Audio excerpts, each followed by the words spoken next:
the last month or so, we've been talking about the importance of knowing why God created you.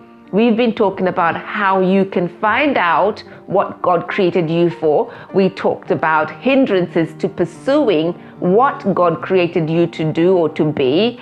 And today we want to conclude by saying this. It is very, very important for you to know your purpose because number one, it gives you a sense of being. You will not wonder or get confused about why am I here or why was I created or any of that, because you will be knowing for sure that you were created for a purpose. And remember, we said just because you don't know the purpose, it does not cancel the purpose. Number two, it gives you direction, it gives you sight, it gives you vision. Helen Keller, an American author, said there is something that is worse. She was blind. There is something that is worse than not having eyesight. She said that is not having vision, meaning to say you can have eyesight, but without vision, you are worse off than a person who is blind. So if you have purpose, if you know your purpose, it gives you a sense of direction, where you are going. It gives you vision. Number three, it gives you a reason not to die.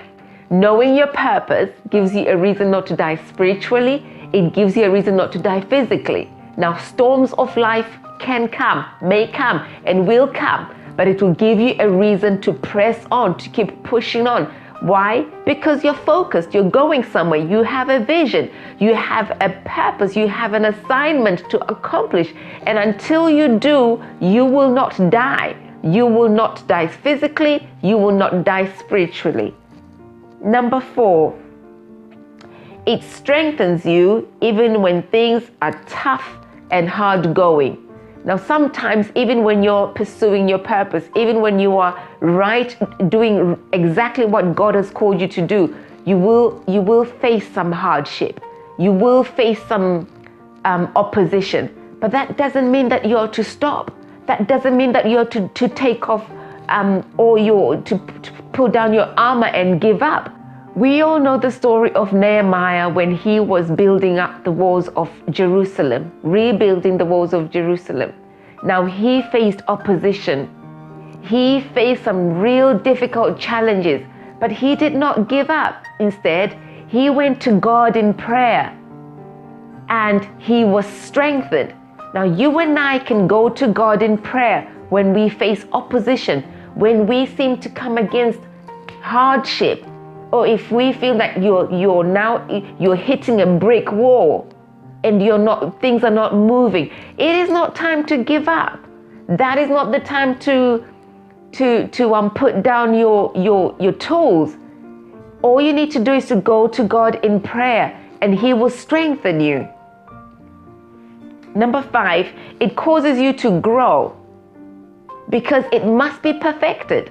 Remember, I said you were created to be great. You're destined for greatness. And the only way to perfect your call, your ministry, your purpose is to study more, to gain knowledge on it, and not to give up. Therefore, it will cause you to grow. You will grow spiritually. You will grow mentally. You will grow in wisdom when you have purpose and are living on purpose. Number six, it gives you focus. You will not be digressed. Your actions will be deliberate and precise because you are focused. You have got goals. You know where you want to go. You know which direction you want to go.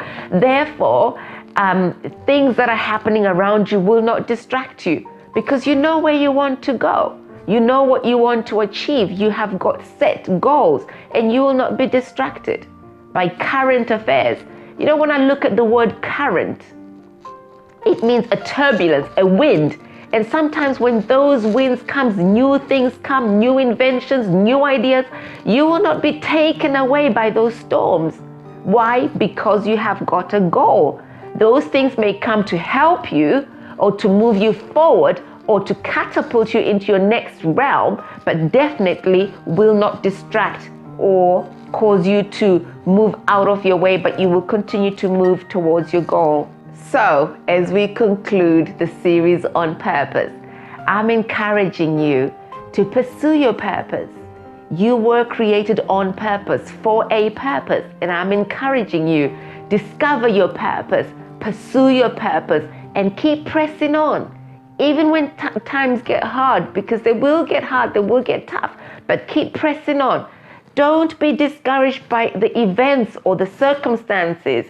Don't let the devil discourage you by bringing up your past or telling you that you do not qualify. Because remember, when we read in the book of Jeremiah chapter 1, which I will read in conclusion, scripture says, before I formed you in the womb, you already created. We're not talking about creation. Before you were formed, he already knew you. Because scripture says, I knew you. Number one, I approved you. Number two, so you were already approved. Despite your circumstances, despite your surroundings, despite what has gone on in your life, you were already known and approved. And before you were born, he says, I separated you. He set you apart, consecrating you, meaning dedicating you for a particular purpose, for a special assignment.